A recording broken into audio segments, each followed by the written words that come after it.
এটা হলো গিয়া পাহাড়, উহুদের পাহাড়। আমরা এখন উহুদের পাহাড় উপরে আছি। আর এটা হলো গিয়া উহুদের ময়দান, যেখানে সেই ঐতিহাসিক যুদ্ধ সংগঠিত হয়েছিল। এই সেই উহুদের ময়দান। আশেপাশে সব এখন বাড়িঘর হয়ে গেছে। তখনকার দিকে রাস্তাঘাটও ছিল না, তখন কি তখন রাস্তাঘাট ছিল? কোনো মানুষটাও ছিল না, জনবসতি কোনো ছিল না। এসে পাহাড়, অনেক বড় বড় পাহাড়।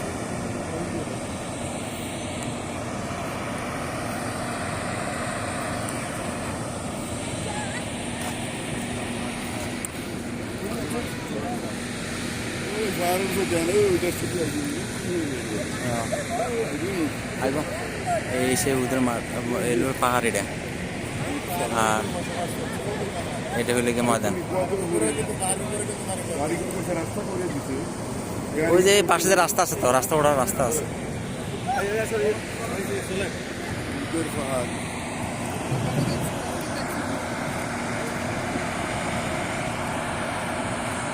এই হলো আমাদের গাড়ি, আমাদের গাড়িতে করে আসছি।